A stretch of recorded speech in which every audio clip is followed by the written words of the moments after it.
Hi guys, this is Jono Barnes. That's Jono, Ralph, not Jono. And you are watching Saints Happy Hour, the #1 Saints fan club and community in the world. Featuring everybody's favorites, Ralph, Andrew, Dave, and Kevin. You guys are gonna love this show. Who that? And cut. Good take, Jono. Well done. You ever watch that show? Not at all. Have you? Nah, all I heard was that this Ralph guy always mispronounce his names or whatever. This has got time. Let me actually... Here's my question. Wow. I really need to do my research before I sign off on these contracts. No wonder Champagne blocked them. Hell, no wonder Champagne left. After watching that, being a Falcons fan won't be too bad. All right, everybody, welcome to another edition of Saints Happy Hour podcast. Thanks for joining us. If you're finding us on the YouTube, like us, subscribe to our channel. If you're just listening to the audio-only version, wherever you find it, subscribe to Saints Happy Hour and support the show. Go to saintshappyhour.com. All right, I got friend of the program, Jono Barnes, joining us.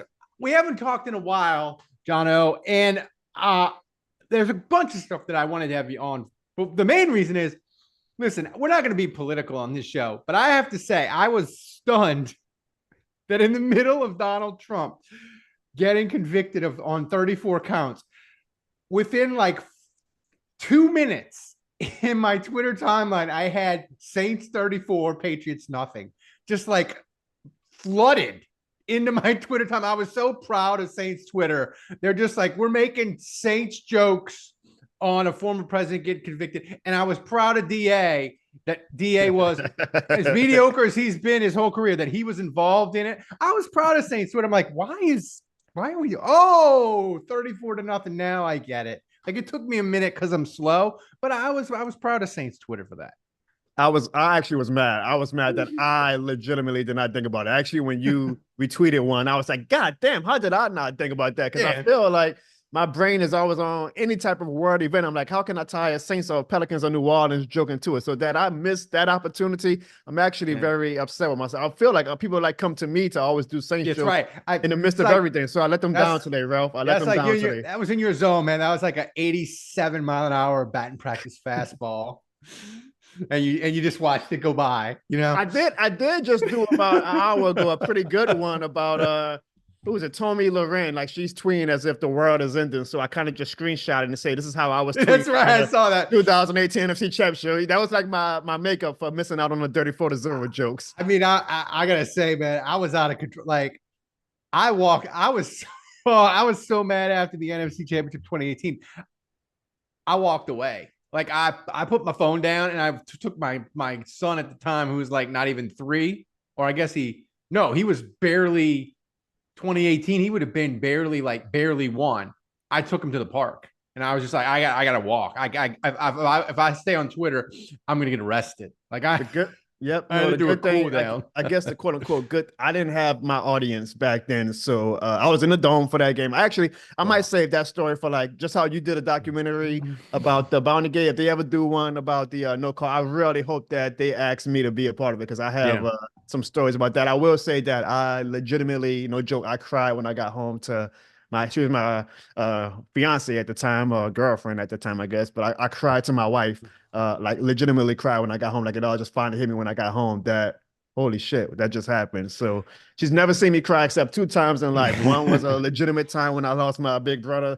And when she saw me cry when the goddamn Saints got screwed out of a Super Bowl. And I mean, for me with the NFC Championship, it hit me like really, really like 2 days later in like a Starbucks. I was like, I can't believe like we're not going to Atlanta, and like, this happened, you know. But on a positive note, on a positive note, I want to say this sincerely. 2 things for you.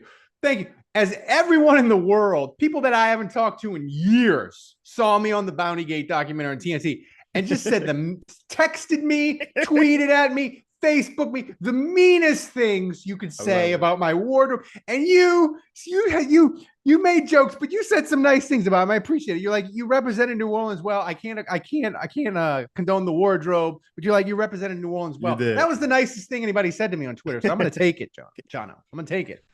Can I say, I actually love, like, you posted some of the screenshots of like your friends and your group chats, and I love that type of stuff because I guess given the rise of me being quote unquote social media famous, like my brothers and our group chat, like they still always let me have it. And I actually am like, I need that sometimes. Like, you know, you never want to get too big headed up like, oh, I'm the man or whatever. Like, you just need that core group of guys that are your friends or your cousins or your brothers, like just always giving you a hard time no matter what you accomplish. That's healthy to me and that's fun. And I when you posted that with your friends, I was like, that's pretty cool. Like they, you know, I'm sure that they deep down obviously are really happy that you did a damn good job on that documentary. But you know, they gotta be guys, they gotta be bros, right? They gotta give you a hard time about it. Well, I had a couple of friends from high school that were like, I told them and they're like, we're staying up. And Dave and Kevin were like, we're staying up. We're watching this after this playoff game. We're gonna and it just, my phone just was vibrating like crazy. My wife was like, what's going on? I'm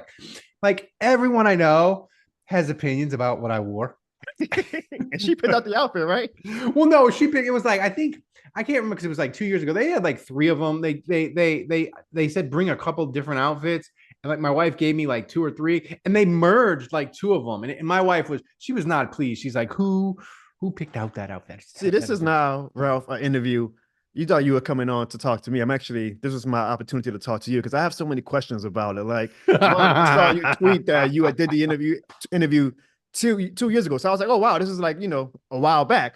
And then you say they didn't even contact you about like the Earth Day. I'm like, they didn't even give you like a courtesy email, like, hey, thanks for spending. I believe you say it was like 8 hours, Josh. Yeah, they did that after, right? And they were like, we'll be in touch. And so afterwards, like, you know, we did it like 2 years ago, like right before the Bucks game on Monday night when the Saints just got their guts ripped out, right? Yeah. And so like that happened. And then I emailed the guy, the producer, I think it's Oscar. He's British, by the way. And I emailed him a couple times and I was just like, hey, Oscar, what's going on like with the documentary? And he's like, I don't know. You know, we're thinking it'll be done by the playoffs and for the next year. And it didn't get done. And I just kind of forgot about it. And I was like, I was like, well, either it didn't get made or they didn't use me. Like either way, like I don't care about it. And I wasn't thinking, then I saw a commercial for it and I was like, what the hell? And then the guy, I asked him, I was like, hey, come on the show. I got 10,000 Twitter followers. We got 20,000 people on Facebook. Like plug it and like, we'll promote the heck out of it and do it. And he's like, nah, man, I'm behind the scenes. And everybody on the podcast, Dave, Kevin, even my wife and Andrew, they were like, man, they ain't going to use a solitary second of you. And they don't want to embarrass you to promote this podcast that you think you're going to be on because you interviewed all day. And they're not going to use a single solitary second of you. And they don't want to do that to you. And so you're not going to be in this thing. And I was like, yeah, that makes perfect sense. So I did a poll on Twitter. I was like, what's the worst outcome for me? Being on the documentary and looking terrible, or not being in it at all after interviewing for 8 hours. And I didn't think I was going to be on it. And then like right out the gate, like the first 2 minutes, it's my I'm like, wow. So, you know, it was cool. I've got some more followers. I got a bunch. Apparently Denver hates Sean Payton, which is weird. I did a bunch of Denver radio stations. They do not like the Sean Payton, he's an asshole. Ethos. Yeah. And like, with the Saints, like we loved them. We loved him because he was our asshole. Especially he was our asshole. Yeah, that's exactly. Right. I mean, he got us to an NFC championship out the gate. And I mean, even when we were losing in 2007, 2008, we had Drew. It was fun. They were scoring, right? Yep. So but I don't want to. One of the main reasons I had you on, I want to talk Saints offseason, but we got to get to this first. I think what this is more important than me being on some TNT documentary, right? Okay. Your scheduled release video it's not, but for the Saints, which by the way, our producer Thomas is going to loop it in and play it, and it's going to play right now, and people will see it. and then we'll talk. And then now we're gonna talk about it. Now, Ralph, you might only want to play like 5 seconds. I don't want you to get like a copyright, them saying, no, you can't make any money off this video. Just That's to let right. you know. No, just to give you a Thomas, heads play. up. No, Thomas, just mute the sound. Play like 10 seconds. Good call, Jono. But like this is amazing. And the thing is, I was upset because it got a ton of retweets and a ton of likes, but I feel like it needs to have like 50,000 because here's the thing. It was so damn good. People thought it was the Saints. And I was like, it should have been. But first, like, how did you like? Did you think of it and like file it away and we're like, I got this like whatever the Saints do in the schedule release, I got this bullet up. Or did you like think of it like during the like how did this come about? Because this was a great freaking idea. I'm so glad that you asked because I really have a great story with it. And I will say, I mean, you say I should have. I was happy when I posted it. If you would have told me, oh, you're gonna get 50 retweets and a few 500 or whatever likes, I would have been like, great, like I don't expect any of my videos to ever like blow up or anything like that. So the fact that I believe it's at currently like I want to say 4K or 3K, something like that. But all that to say, it has more plays and retweets and likes and comments than the actual Saints video, which was not my intent. I'm not like acting like I'm in competition with the official team. I've always liked schedule release videos, Ralph. Like I love that the teams do it. I literally sit on schedule release day. Like I sit down, I watch every single one when they come out. I even do on my YouTube channel. Like I rank each and every one for the past 2 years. And I always wanted to be a part of one. And maybe if I continue to build my little niche brand or whatnot, the Saints might say, hey, he's a little bit undeniable. We got to have him, do something with a schedule release. Right. But in the meantime, I was like, well, the Saints aren't going to come knocking on my door. So I guess the weeks leading up to the schedule release, in the back of my head, I was like, could I do something? I'm thinking, of course, like a skit. Like I'll do something with my wife. Like, we'll do a carryover to like, she's the annoyed wife and I'm the overzealous fan that the schedule is coming out. Maybe, I'll play on the fact that even as negative as the Saints fans are, when that schedule comes out, we're all like, "Ooh, what game we're going to? Like, what's going to be our record? How good are we going to be? Et cetera, et cetera." But I ultimately say, no, I'm not going to touch it. I'm just going to do tweets and jokes about the schedule. Let whatever be, it's going to be with it. I had a board meeting for my actual 9-to-5 job the day of the schedule release. I was actually pissed that they did it on a Wednesday, the schedule release, because I was like, usually y'all do it on a Thursday. So I'm like, this is really not going to work out for me. I got a goddamn work event at night that I got to do. So I was like, I can't do anything. NFL. Yeah. So I'm mad, right? So I work remote. So I got my gym workout very early in the day during my lunch break to make sure I was clear for the night so I could focus on the schedule and I could focus on my board meeting for that night. And thankfully the schedule was starting to get leaked. Shout out to John Hendricks. He was releasing the schedule. He was on. Yeah, shout out to John. John, you were he damn near tweeted out this whole schedule by 12 p.m. Central Time. So we had to schedule out. So I was like, well, shoot, we ain't even gotta wait for 7 o'clock. Like the schedule was out. So I'm taking a shower around 12 p.m. during my lunch break. And in the shower, this is how magic comes together. I don't know, maybe I can't even like, I'm like, just singing songs or whatever. And I think it was the main joke that got everybody excited too. Kendrick Lamar and Drake are beefing. So like, I've been listening to Kendrick Lamar's songs for like the past 2 weeks. So like that song's just been in my head. So I'm singing it. He has a line where he says, and Baca's got a weird case while he's around. I say, it'll be a funny joke if somebody says, and Watson has a weird case while is he around. And then I thought, what would be funny if like we did a schedule release where we did a song for each specific team and I'll use that line for the Browns. And then instantly, like some teams were just obvious, like Anita Baker, I apologize. Like one, Dennis Allen apologized. 2, Anita Baker literally the week before canceled her Atlanta show like 5 minutes before. So it was like a double entendre. I had one for the Broncos that I wound up not using. I went another route, but I was going to do like a sad song about lovers reuniting, like Sean Penn, you should still be with us or whatever. That was strong too. Some teams were like easy ones. Some teams I was like I couldn't think of anything right away for the Commanders or the Giants, like teams that we don't have history with, right? So because of that, because there was like 3 or 4 teams that I was like, I just can't think of anything for. I was like, I'm not going to do it. I sat on my couch and I was like, I could either, it was about 3 hours, 4 hours before my board meeting. I said I can either maybe do a little bit more work, maybe get a quick little cat nap in, or I can actually try and do this video and see what happens.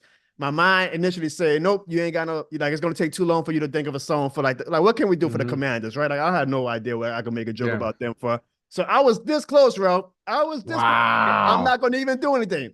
But sometimes, like, my hands are uncontrollable. And I say, well, let me just start off with, the Falcon songs that I have. Let me start off with the Brown songs that I have. And then maybe as I'm creating this Commanders idea or a Giant song idea will come to my head.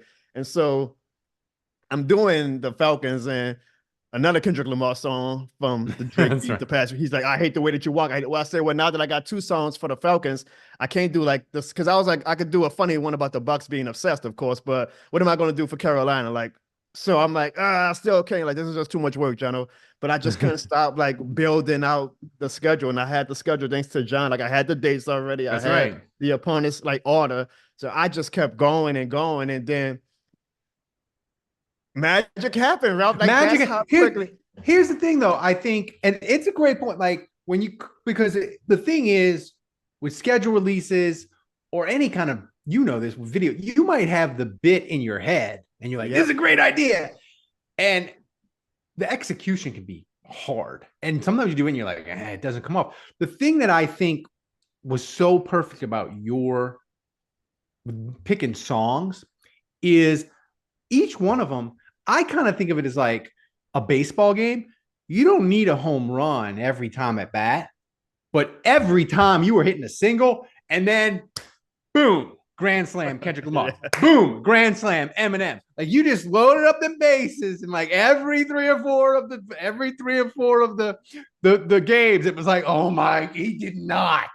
And I just like, I gotta say, you have done some incredible stuff. Your Sean Payton bit. You have done some incredible. This bit, I feel like it's icon. Like, it's so hard because, like you said, getting songs every year will be hard. You'll have to come up with a new idea.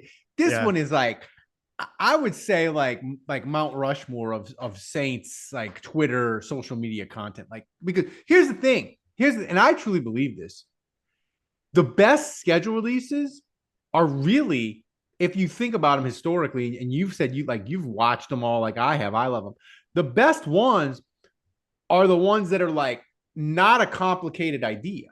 It's just like, yours, the hey, let's go down Broadway in Nashville, and just ask people on the street, like, and kind of rip off a guy who did it. He did that with his father. But let's kind of borrow that. But like, those are like simple ideas, and then you pull it off. And yours, man, here's the thing. I really believe this. If the Saints had done that exactly like you did it, I think it would have like 1 million likes and 1 million, like, because people would have been like, oh my God. Now, I don't know if the Saints would have done the Deshaun Watson one. Yeah, that's what I was about to say. Like, there's some songs that they might have been like, but then again, Ralph, I watched the Chargers videos. The Chargers video. They're always number one, right? They always rank the number one because they like take some shots. And I'm like, well, do they have like a gentleman's agreement with the NFL that they're the only team that can like really take some low blows at teams? Like, if the Chargers could get away with it, I agree. Like, if the Saints probably officially had posted that one, they probably would have rivaled the Chargers. I mean, I don't know if you're a fan of the Naked Gun movies. Of course. The Naked Gun and Police Squad. I feel like the Chargers video was like an episode, of Police Squad or Airplane, where I got to rewatch it, and they got jokes going on. They got 4 jokes going on at once. Yep. And I watched. I was like, oh my God, they got Buttiger getting stuff out the. Oh, you gotta rewatch it to see like the Easter eggs in the background. Yeah, I'm a big Simpsons fan. The Simpsons are always doing Easter, which I actually do in my skits. I try to do like some things I put in the background that people might or might not catch up on. I mean, it's and this is not even because I actually did with the Saints dropped, the official one was pretty good. Like, I thought it was pretty clip. And my again, I thought about it in the shower. Right? Like, my intention wasn't like I'm trying to upstage the Saints or anything. I posted it like 1 hour before my actual board meeting. Like I said, thinking, okay, it might get like 50 retweets or whatever. The Saints are gonna come drop their video. Mine's gonna get lost in the shuffle.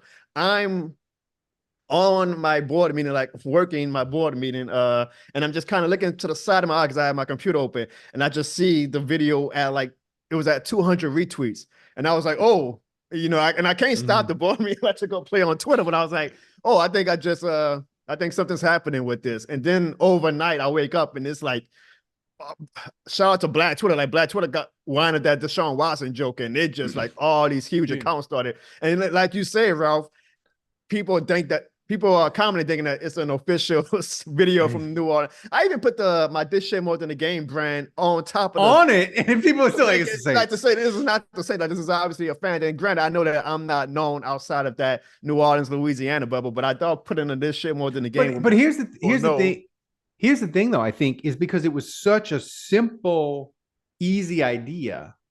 Like it didn't. It really had like. It really had like an official. I can't describe it exactly. It had an official feel, even though I knew it because I saw the logo. I'm like, that's John. But like it really, and I can't describe why. But I could see why people thought that this was from the Saints, and I just have to like the fact that you absolutely just nailed it, and it's gonna like. The Deshaun Watson one, I like the you know what though? I kind of like the Anita Baker one and the Eminem one. Like they're just of course. They're just so perfect. And listen, we got to talk about it. Drew Brees, right? He went to the Saints Hall of Fame today, which obviously I think, man, if they should retire, they should induct him in the Hall of Fame. Ring of Honor, like all at once. Oh, yeah. Like we don't have to wait. We don't need to wait anymore for the Ring of Honor. But it did make me sort of, I don't want to say like sad or nostalgic, but it kind of did. Like I was just like, man, I just don't like, the Saints may be great again. They may be. I'm 48. I'm not that old, hopefully, right? Maybe we'll get some greatness again. But I was just thinking about it. Like Drew Brees, we're never going to see another quarterback like him because we're never going to see a 6-foot dude throw from the pocket on his tippy toes and throw for 5,000 yards a handful of times, more than anyone else, break all these records and do it from the pocket and not be mobile. Like we're not going to see another Drew Brees. And here's the thing. Any team, if the Saints ever draft a guy really high and they're like, he's the next Drew, I'll be like, that's a disaster. Because like you do not draft a guy thinking he's going to be Drew Brees because Drew Brees is a unicorn. Like realizing that today did make me a little sad. Well, Drew is always going to have the benefit of being like our first brush with greatness, right? So even if we do get another great quarterback, he's always going to be compared to Drew because Drew is like the first love. You never forget your first love. I even tweeted something. I said, as a fan, I hope that one day in our lifetimes, we have a quarterback greater than Drew. Do I know that the odds are very strongly against that? Absolutely. My point was being that you always should want, like, we know I'm 35. You say you were 48? 48, right. I know, I'm hoping, we both got some, one more. Give me one more. Give me one more left in our like that. Maybe we can experience greatness again. Like, and if you draft Patrick Mahomes, well, then if we had Patrick Mahomes, then he comes in right away. And as much as we love Drew, like Pat instantly not like wipes away Drew's legacy, but like it's like, oh wow, we got to experience like someone even better than Drew. As a fan, you should want that though. Like I'm cheering for, and I'm sure Drew's like, I hope somebody comes in, takes away all my records, wins multiple Super Bowls for the team. I'm praying for that. I also know that the odds against us, one with the Saints, so the odds are always against us. But to find in your fandom's life cycle, two elite quarterbacks, it's really hard. Some franchises are very lucky that they got to experience that. Maybe our next brush of greatness will have a good quarterback, but maybe it's our defense or whatever that carries us to a championship, which I'll take, but I'm cheering for the day that maybe we do get someone greater than Drew. But like you say, Ralph, I think that's the exact reason why I tweeted it. Like, it's also that realization when you watch Drew today. It's like, whoo, that might be like, I'm 35, you're 48. We're lucky technically. My parents are, like, I'm glad that they got to witness, that Drew Brees' greatness. Maybe this is our peak. That's it. Maybe it was. And if it was, I cherished every moment. I am extremely grateful that we got one Super Bowl out of it. We should have had more, obviously, but shit, we got one. That's what keeps me sane, at least going through these crazy ass years. I can't imagine. Like, you think of the Saints and you're like, you change about 4 plays and they're a dynasty. and they got like 3 or 4. If you change 2 more, they might have not. And I'll tell you, like if the Saints hadn't won in 2009, 2018, Whew. as much as it crushed me, it might have broken me entirely as a human being. Because the difference between 1 ring and no rings is monumental. Ask the Falcons. Ask the Falcons. That's right. You know, people make the jokes about, you know, especially our rival fans about, you know, our heartbreakers from 2017 to 2020. And I get it. That's the sport of the game. You're going to get trash talk. But you know, it's human nature for us to mourn 2017 to 2020 and how close we were and how we should have a ring if they go that goddamn flag.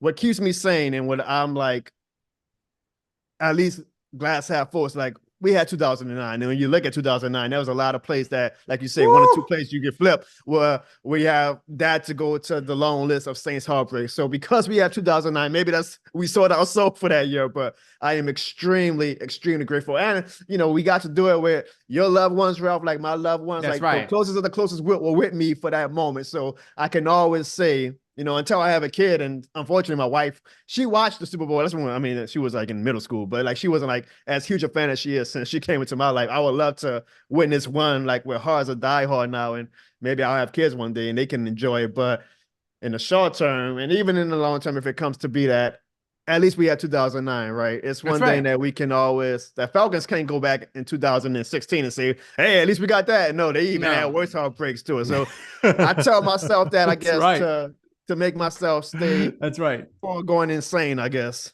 It is. And I'll say this, as having kids, the key to, I think, kids is, my son is not a crazy Saints fan, but he does hate the Falcons. Yeah. So I got that in him. I got that part in him. So let's just talk about the Saints off season, because I saw one of my favorite tweets you did recently. I got Barnwell blocked me, but I had Robert Mays, like, he went at me hard, man. He was fed up. He was fed up. You can only poke the bear so many times, bro. He was fed up. That dude's like on a 2-week, like a 14-day, 20-day trip to Japan, and he was so fed up. That was a Hall of Fame day for you, Ralph. That was the same day that the documentary dropped. That was a Hall of Fame day of Twitter for you. It was. I mean, it was. He was mad. He was like, I was like, national media, could you at least do 5 minutes of research with the Saints? And he just screamed at me. And listen, it was sort of a moment for me, and like, we really are in the ghetto.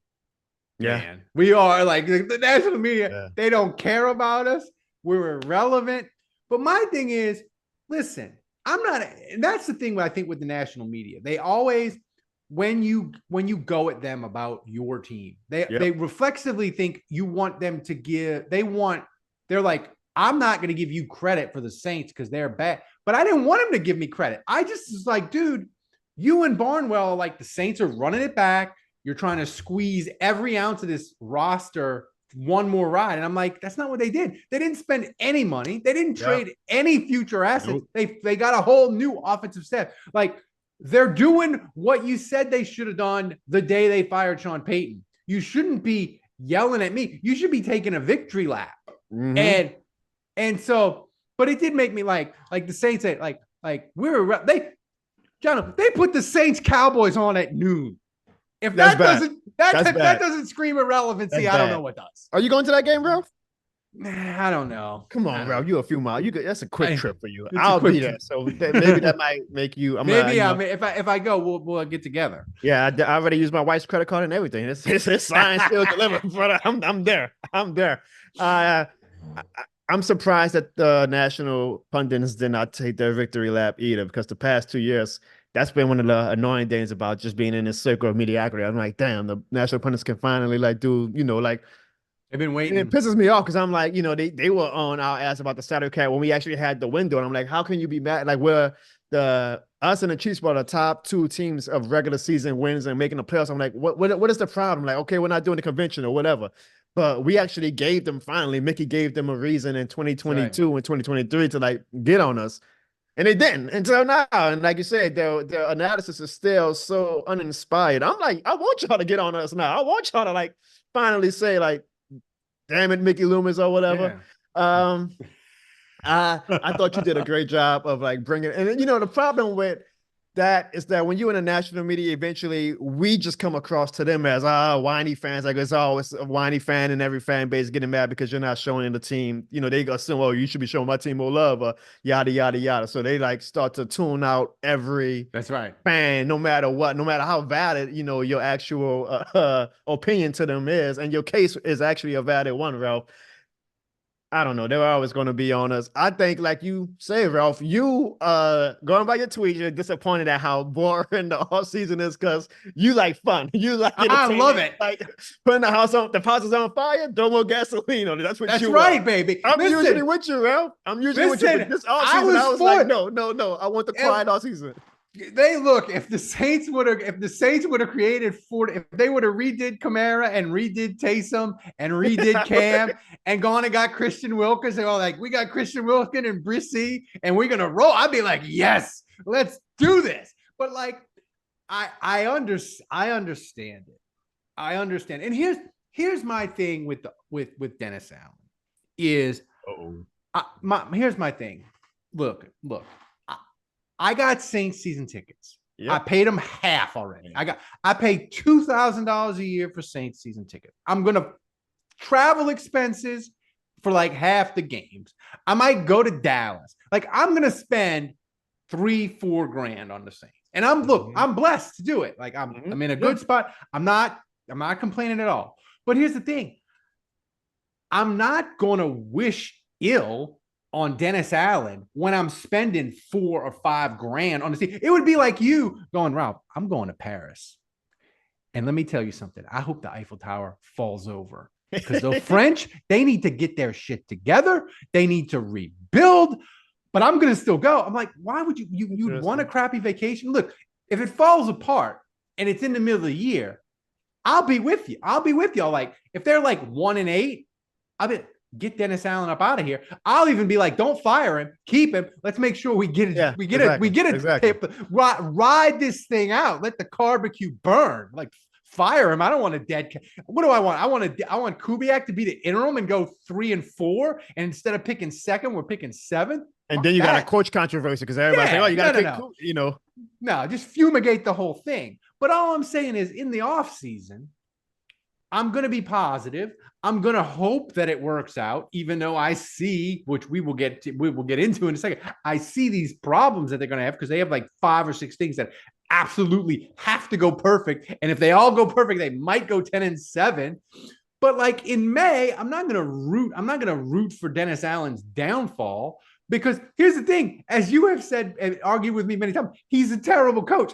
Like rooting for Dennis Allen is like rooting for the sun to come up. It's probably just going to happen. I don't need to root for it.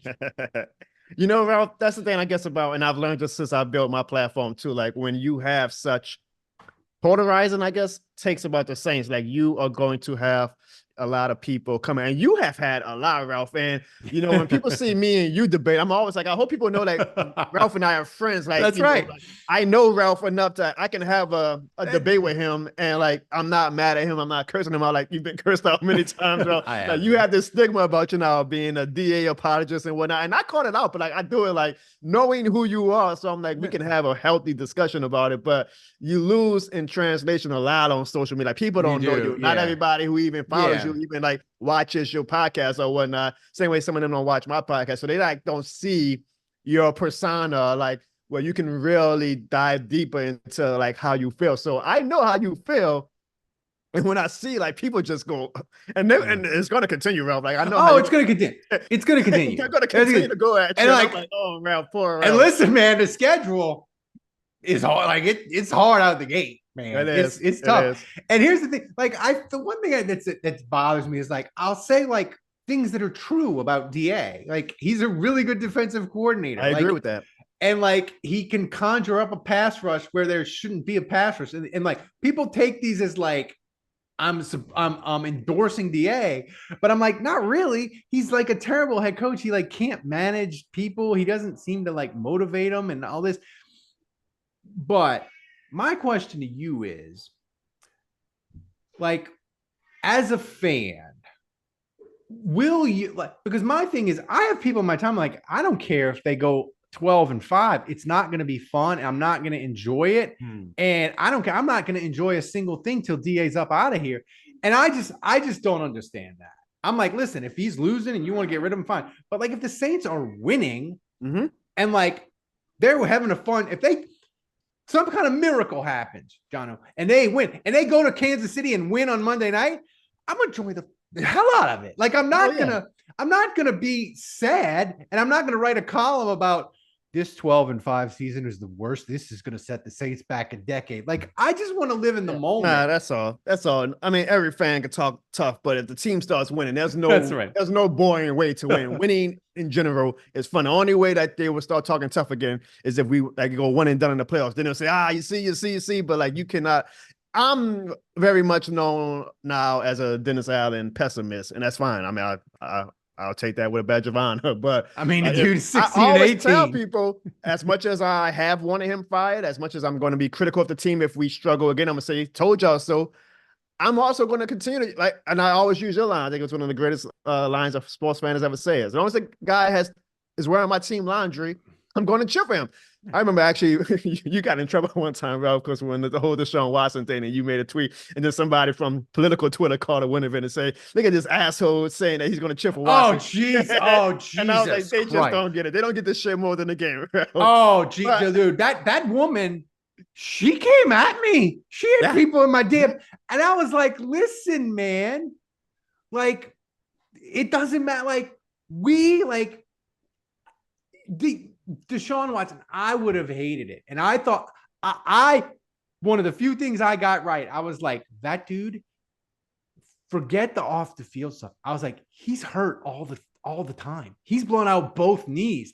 And like my thing was like, guys, people that don't play football for like multiple years and then come back, they don't play good. Like Michael Vick did it. He went to prison and came back and was good with the Eagles, right? But that's an anomaly. And I was like, forget the offense. Just stay away from Deshaun. Just stay away. And God. I was right. But like I forgot about her. She actually got in trouble with the coach of Michigan State, Mel Tucker. Ooh. She actually got in trouble with him. She came at me hard though. I just wanted to I was shook. Yeah, I was shook. Like if you sometimes your tweets go away from, I guess, your niche audience, and you're like, oh shit. No, dude, because here's the thing. And you've had some of this too, but I remember you did some tweets that you're just like, hey, everybody, I just want to see where this goes. Dude, you get into political Twitter, they got me shook. Because here's the thing. This with Saints Twitter, like you said, me and you, we know each other, Ryan, the Saints Twitter, all the 28-3. We know we're friendly and we get it. And even Saints Twitter, like Black Saints Twitter, White Saints Twitter, we all are like in the end, we get it, I think. Right. And we're not going to, like, nobody's, like, going for people's necks and going at the, you go into, like, political and other kinds of Twitter, they come at your neck. Oh, yeah. And I was like, whoa. So I'm like, Saints Twitter, it's not, we think Saints Twitter's mean and all, it's not. Like the Twitter outside the Saints Twitter bubble, it's a jungle out there. I mean, today was kind of like the advertiser. October and November on that app is going to. And I might be maybe I'm just a crazy guy. I'm even like thinking of some funny ideas I can do that I know, Ralph, if it goes outside the Saints Twitter, political Twitter's going to get on my ass about, but I just felt the ideas are too good that I might have a little fun in October and November too. We'll see. But to your point, as long as as DA has black and gold on, I'm cheering for him. Like I always say, DA, if you prove me wrong, I will make my apology as loud as my disrespect has been. I'm cheering for him. I want the team to go 12-5 too. Do I think they're going to go 12-5? Hell no. But I'll cheer for it. I'm not going to be like, if we go 4-1, I'm like, oh great, here we go again. I'm gonna be like, okay, shit, look like he actually is building something.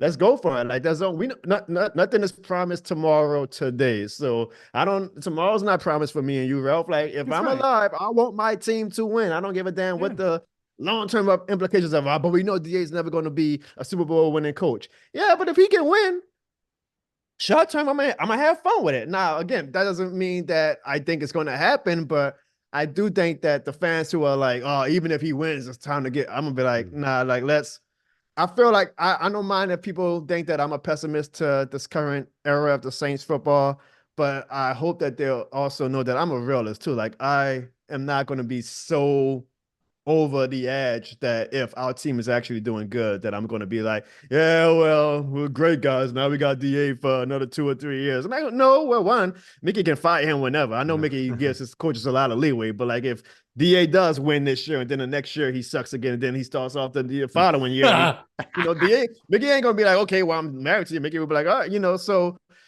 I live in the present too. And unfortunately, the present is that DA has had a horrible history. He he aspires to be Jim Haslett. Let's be real. He has not given us reason to have hope for the future. But if he's good, I can promise that I will be one of the fans like singing his praises. And again, even the most pessimistic of fans, like when you're winning, the city's on fire, everybody's having a good time. I think all that talk is going to be, going away with the win. Here's my thing, and this is why I say that you can call me a DA apologist, whatever, but this is where I'm at with DA. If you told me the Saints are going to go 5-12 and they're going to fire DA, but you also said Atlanta is going to be an abject disaster, Penix, Cousins will fist fight, and they will be 2-15, I'd be like, can you give me 24 hours to decide? I want Atlanta to fail so bad because they paid Kirk Cousins $100 million. They drafted Penix. Jono, I wanted to fail so bad. Like I feel bad because I like Penix, and I'm. Isn't that the Falcons called his name? Now I'm like, damn. Now I got to cheer for him to be a bust. But the game is the game, though. And I'm hoping. I don't want the kid to have a bad career, but it's kind of like Bryce Young when he got maybe drafted. He can have a Drew Brees second act. Yeah, that's what I always say. That's what I always say. I say I hope that the second arc is great, but as long as you're wearing red and black or North Carolina blue, it's that stupid color the bus got, pewter and red or whatever. I gotta cheer for your downfall. The game is the game, and this shit is more than a game. I hope the Falcons have a bet. I mean, I'm hoping that Falcons are gonna Falcon. Like they paid Cousins all this money. Penix has a lot of potential in my opinion. I actually really like them coming out of college, but now that he's wearing that goddamn dirty bird on his helmet, I hope that it just is another chapter in the list of let's laugh at the Atlanta Falcons for being the Atlanta Falcons. So we a short amount of time. I want to touch on a couple things and we'll get out of here.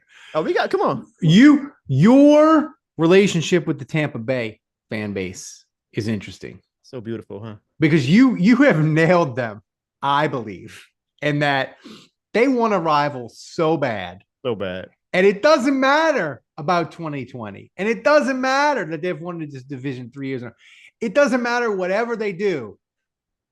No one in the South is ever going to care about them enough to consider them a rival. And it drives them nuts. And the fact that you remind them of it makes them crazy. The funny thing is, I feel like Carolina would entertain a lot more than us and the Falcons would. So, there is maybe a date for them with the Panthers if they actually cared enough about the Panthers to get their attention. But, I mean, they were better off, when they weren't in our division. They had other teams that they actually could have entertained, because of proximity, it was not an actual rival. It's just never going to be the Saints. And I do it at this point now. I legitimately believe that, but I do it now while trolling because I know that it's going to always get a rise. Maybe once a week I get a random Bucks fan who comes in my mention. When I had Eric McCoy on the show. How wild is that, by the way, y'all? I had Eric McCoy come. By the way, check out that video on Jono's YouTube channel. Yeah, that interview it's you and him just sitting there. He was so down to earth. You got such an interesting perspective from him. It was great. People should check it out. It was a surreal moment. It could not be done without people like you, Ralph, using your platform when I first started out to boost me. So let me give you your flowers right now when it comes to stuff like that. But I took a dig at the Bucks in that interview, and I said, you know what? In my head, even while McCall was talking, I said, I'm going to clip this because I know when I post this, because I already got enough Tampa Bay Bucks fans who just followed me to see my downfall. They are going to amplify this. And of course they did. They got me more views, and I was like, "Yep, y'all can keep talking shit." But the fact of the matter is, we don't. You know, everybody's like, "Oh, how you have a Saints player on your coach, and all you can think about is the Tampa Bay Buccaneers?" And I'm like, "You guys just don't realize. Like, I'm playing the Bucks fans like puppets, like dance puppets, dance. Like I know what I am doing, and that they always still get mad and call me out about, oh, you're." And I'm like, y'all just don't understand. Y'all are playing checkers while I'm playing chess. I'm gonna take shots at them for as long as I live, Ralph. Like they're gonna always come back at me and saying, "You say we're not a rivalry, and y'all don't care about us, but you always mentioning us." I'm like, I don't mind being like the lone Saints fan who like rings the bell about how much we don't care about y'all, but I'm doing it while playing y'all like puppets, and I always will, Ralph. I get a weird satisfaction out of it. I get joy. No, I do too. I'm mad, Ralph, because Falcons Twitter still hasn't like really caught on to me yet, and that's a team that I really want to like get some engagement with. And I feel like last year I actually got a little bit of Falcons people who finally started to notice me, but if the Bucks fans think that I am bad to them, wait till I actually find a dance partner with the team that I actually legitimately care about and hate, because that's going to be some top-notch cinema. See, Falcons fans know friends with Dave Choate of the Valcoholic, and he actually retweeted when Robert Mays said the Saints fan base is the most annoying fan base on Twitter and cursed me out. Dave Choate just retweeted him and said a very important message. I'm not gonna compliment the Falcoholic and their crew because after Falcons, but even before I had my platform, like I was one of those angry Saints fans. Like honestly, I might be taking the page out of the Falcoholic. Like they always take shots at the Saints, and I'm always like, how can y'all take shots at us? Like y'all team sucks or whatever. That's kind of the same thing going on right now with the Bucks. Like the Bucks, technically, we have no reason whatsoever to take any shots at the Bucks. Like they are running the NFC South. They have a Super Bowl over us now. They quote unquote retired Drew Brees, and yet I'm still just being this petty troll to them saying, yep, I'm gonna still take my shots at y'all and dish y'all. And it's a real satisfaction you get out of like just really pissing them off. But my team's performance will never affect the quality of insults I will hurl. There we go. At other NFC South teams. It's more than a game. It's more than a game, right? So, final thing. And I want to talk to you during the year, and of course we will. Right now, the Saints roster, it's kind of done, right? It's kind of finished, kind of formed in it's what it's going to be.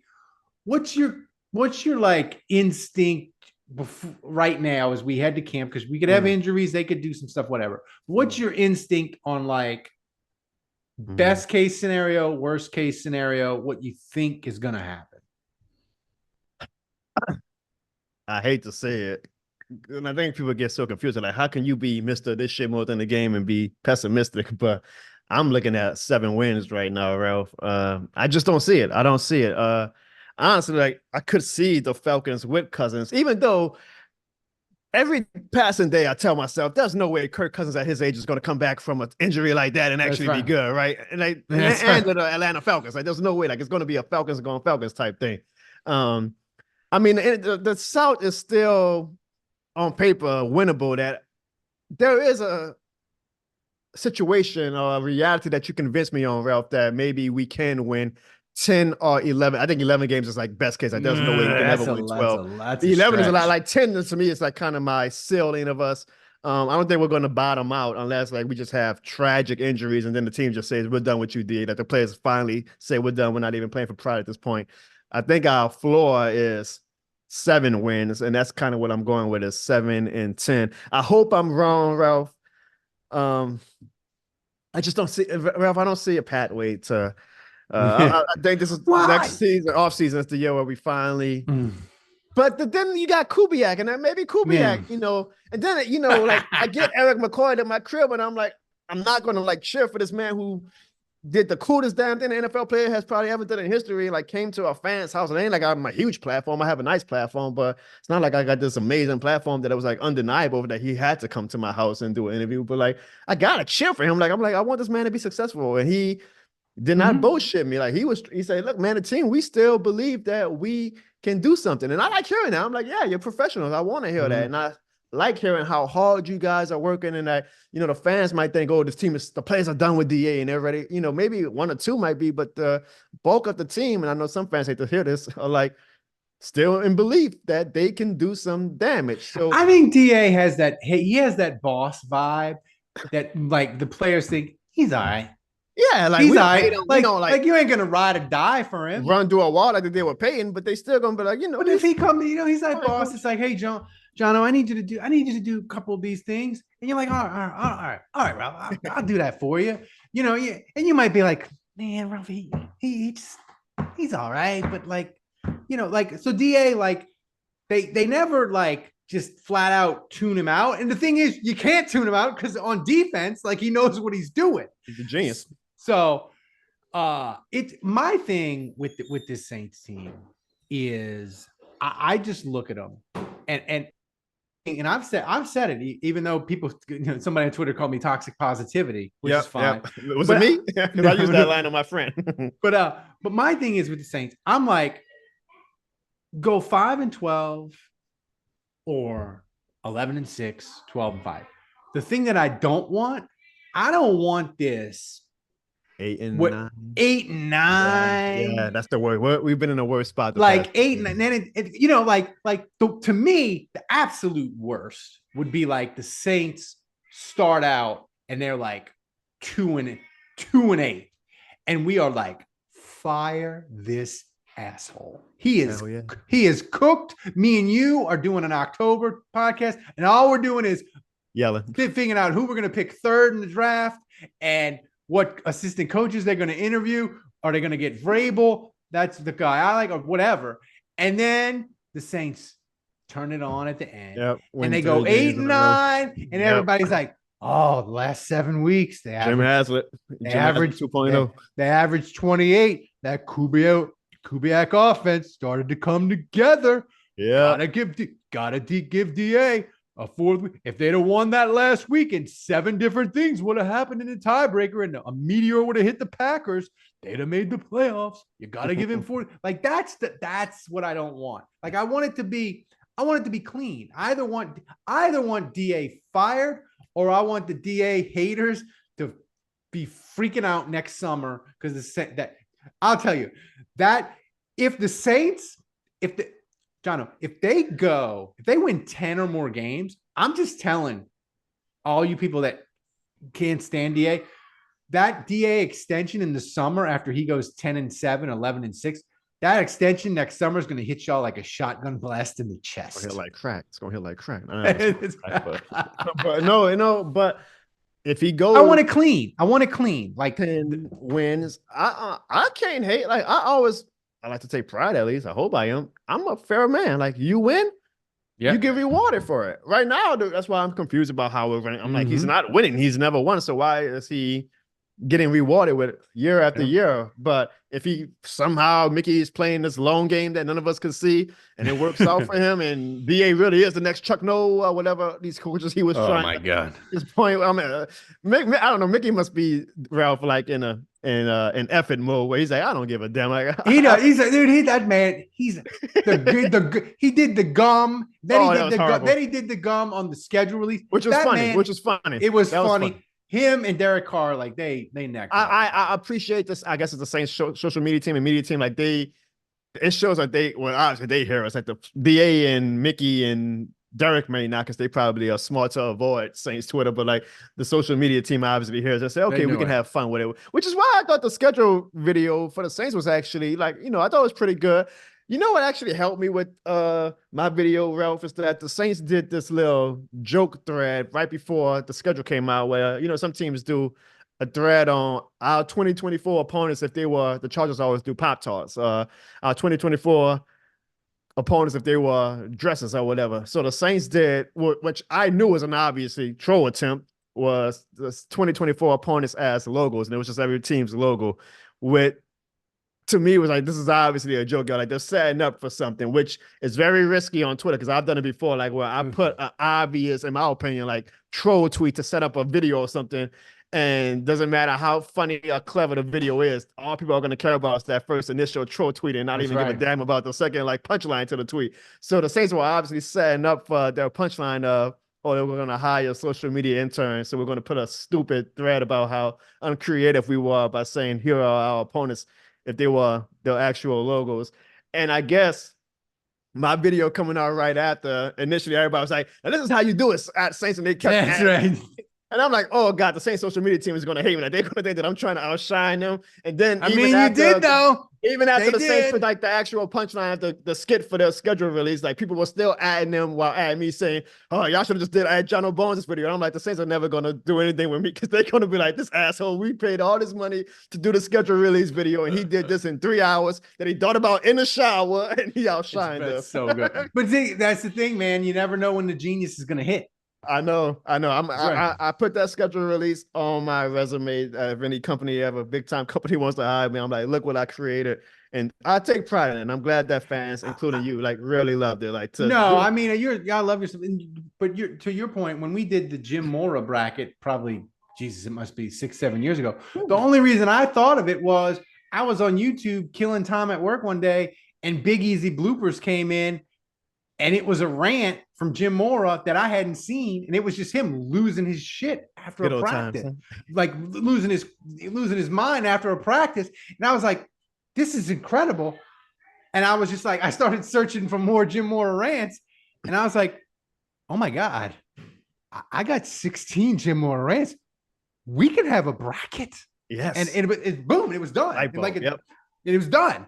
But I can't think. Tell the people how to go to your site, how to get a shirt, how to get merchandise, and what you got. You got anything? You got anything? Can you give us a little tease on what you got coming? Because the Saints season, it'll be here before you know it. Yeah, absolutely. Well, the shirts have been here since last season. So www.jonobarnes.com, or to make it very easy for folks, this shit more than a game.com. We have t-shirts. We actually have tank tops coming out. It might be out by the Yes. time this video posts. I know it's hot as hell.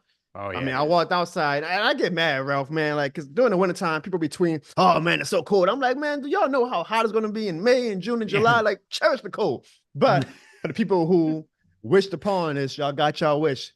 At least wear a nice this shit more than the game tank top, which will be out very soon on jonobarnes.com or this shit more than the game.com.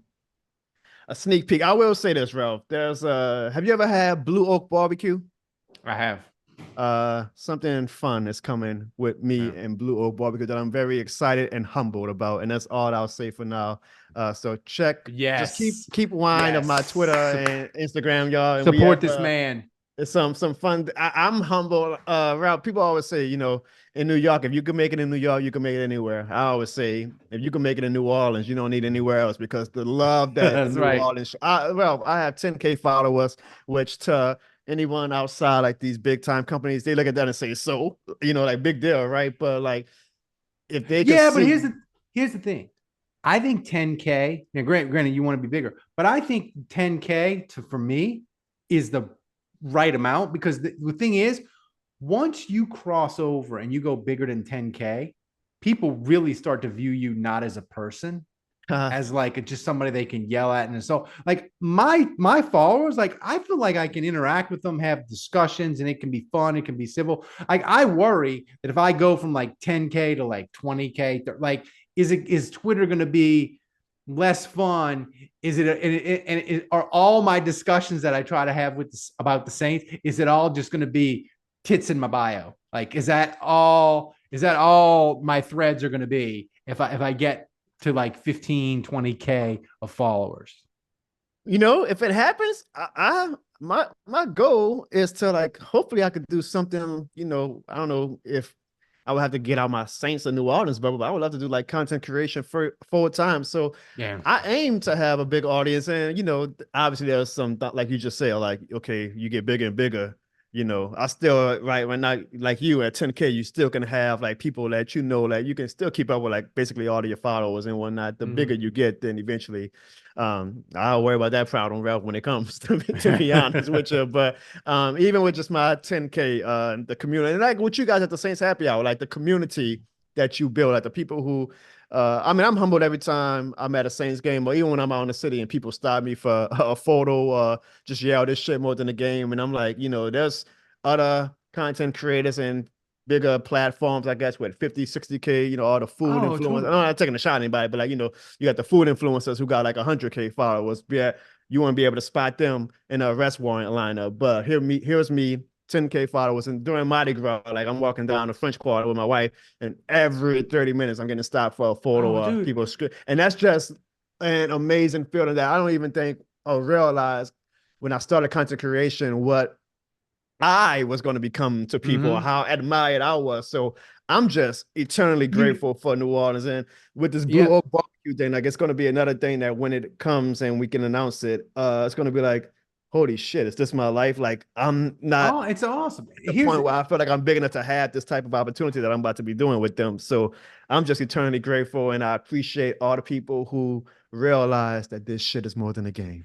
I think the thing is that separates the Saints content creator, and I'll even put like Devin Holdemay. I'll even put him in like Saints creator.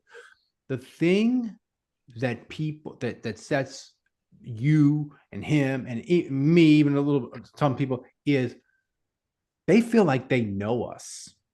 Like I bet they'll come up to you and they'll be like, this shit more than a game. And they feel like they know you. They'll ask you a question. I bet you they ask you a question about your wife. I bet you say, is she paying for this? Like, like, is it, but am I accurate? Like people feel like they'll come up to me. I know I'm going into New Orleans a couple of weeks, and it'll be with my son. I'll have a couple of people come up to the airport. They'll be, how's Selly doing? Is Kevin like this? How's his love? Like they feel like they know us. Which is a beautiful thing. But it's a beautiful thing. And that's the thing that I really think separates the creative. A lot of people, they want to have their Saints take. They want to be the next Adam Schefter. They want to be this. Like, no. Like, people just want to know that we feel about the Saints as strongly as they feel about the Saints. Yep. And they feel like they know us. Like, for our podcast, that's it. And if you do that as a content creator, I saw somebody say that, like, they're like, everybody in YouTube is like on a raft, and your goal is to get to the beach, and like once you get to the beach, you're okay, and you got to like build and build and build, but until you get to the beach, you're just lost. And I feel like just to get to the beach, like you did, like I did, like Devin did, like other people, like just to get to the beach and have this little bitty audience in this giant sea where people can listen to whatever and watch whatever the hell they want on their phone. Like, it's an accomplishment. And like you said, I'm grateful because, like you said, a billion YouTube channels, they can watch whatever the hell they want, whenever the hell they want about the Saints, but they go to your videos. They can listen to whatever the hell they want, whenever the hell they want, on a podcast about anything. And 25,000 people on the off season, up to 50,000 during the year, listen to us. Like, and it's a choice. I love it. It's a choice people make, and you can't buy it. You just gotta grind it out and connect with them. And the one thing I wish, and I try to do it, but I'm bad at it. I wish Saints Twitter, I wish all the little different like fiefdoms, I wish we would interconnect, because I feel like that we would help each other a ton and give more exposure. People would say, "Oh my God, I didn't know that was there." And I feel like Saints Twitter, we don't say, we just stay on our own lanes. And I wish we would just merge and connect and do team up like the Avengers, huh? Yeah, like the Avengers, like just team up. Because here's the thing. I think Saints fans, we're so crazy. Whether the Saints win or whether they lose, the people still come. Like, I see your growth on your channel. Even notice they've had a boring ass off season. Last Saturday we had a record day for May. So like Saints fans, like we can't turn it off. Like we're going to watch. We're either going to celebrate or complain. It's just who we are. And I'm humble, Ralph, because people usually put me and Devin Holdemayo in the same category, even though we have different content. But like, because I guess like we didn't start, or we don't even pretend to be like analysts. Like we have our opinions. We both always overstate we're fans. We're not, I consider you, Ralph, you came from a journalist. I went to school for journalism, but I never even took that professional route. But people like you, the homie Ryan, with how like y'all present yourselves like as analysts. Like I view y'all when I want to go to analysts. I don't want to start naming names because there's gonna be so many people I forget. And then you got me making these little corny Jokes, skits videos, with some people. You got Devin doing Ravens video, but they see when we talk Saints or Pelicans or LSU, like the authenticity that we have. And so when I'm on this island with you and with Underhill and with Cat and with John and with Ross Jackson and with Ryan Walker, and I'm like, that dragon meme when they got like the serious dragons and they got like the goofy one. I'm like, what am I doing? Like being looped in when people start like whenever people are like at me and right. there's you in it and nigga, I'm like, one of these things is not like the other folks. So I'm just humbled by that, and that people I don't know, like they really enjoy like the things we do. They do. And here's the thing, final thing, and we get out of here. I just think that it's so challenging to make funny Saints content. It can be challenging. No. And like I feel like the one thing that makes me just a little bit sad is Channel 4 still lets me write my column, and my column is just pure emotion. I just want to make jokes. And I feel like I read them. Thank you. I feel like there used to be a ton of people that wrote and tried to be funny. Wang, Reed, the unknown who, like Dominic. They had a bunch of people that used to do it. And now I feel maybe it's just because we've changed. Everything is video, Instagram. People don't want, but I just feel like there used to be a group of people that used to try to write these Saints jokes in the written word. And I like, if there's young people out there, like do the videos, do the Instagram. But if you can bang out an 800 to 1,000 word column, and you could do all the pop culture references that old man 48-year-old me doesn't know anymore, I'm telling you, there's a lucrative there's an audience there for you.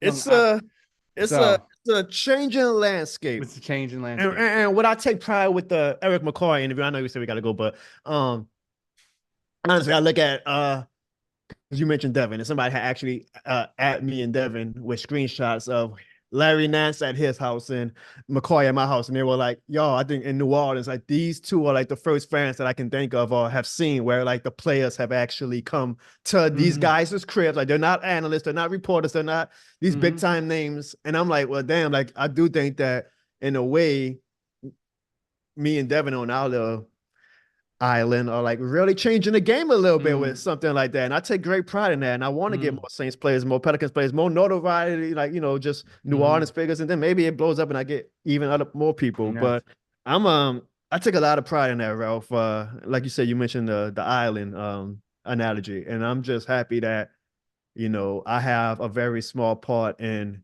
changing the game of how media is consumed. And I'm a student, believe it or not, of the old school way. And I sometimes, Ralph, I spend my nights like I binge watch. This past week, I've been binge watching coverage from the local channels when Digger got hired. Like I am a student. Like I know of your time with Buddy. Like I knew of you before you knew of me when you first followed me. I remember the time you saying, Ralph, you don't realize like I've been following you and reading. I'm so old. I was in middle school. Like not to age you, Ralph, not to age you, but like it's all right.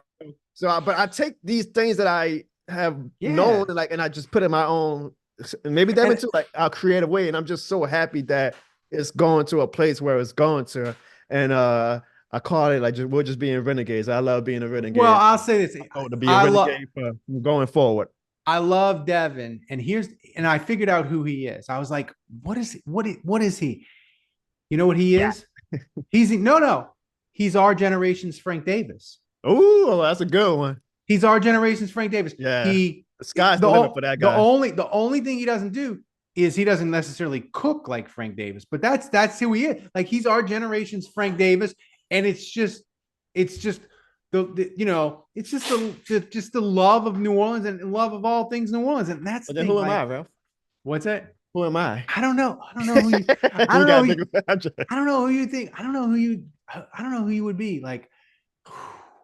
Ronnie Burgess. No, because Ronnie Burgess, you don't have Ronnie Burgess. He was always real serious, right? No. I don't know, maybe. Maybe I'm one of one. Right? Maybe I'm just one of one. Maybe you might be, but the thing is, I want people, and this is why one of the reasons, besides your just great music video, I want people to be excited about the Saints season. Let's be excited. Whatever happens, but be excited about it. Right? More than a game. Right. Yes. Just be Jeez, excited about the Saints, because we want to laugh at Atlanta. We want to laugh at Tampa. We want to laugh at Carolina. And we want to spike the football on the national media. We want to make them talk. We want to make them have to talk about boring Dennis Allen and boring Derek Carr. We want to make them have to talk about them in November. That's my dream. Thank you, my man.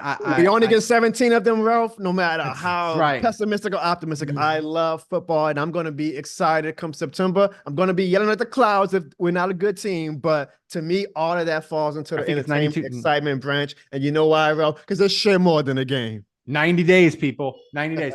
Thank you, Jono Barnes. You're the best. Guys, thanks for support, Jono. Support and Ralph, the podcast. One last time. No. You did an amazing job on that documentary. You represent the Saints fans. Great. I hope you smell your flowers. I was very proud to call you a friend, a colleague, and a fellow Saints fan when I watched that documentary. So I hope that one day if they do a 2018 NFC Championship game that I'm in your place for that documentary and I do just as well as you did. You did a damn good job. I hope so. You are this shit more than a game certified. If they do the 28 documentary, you must do.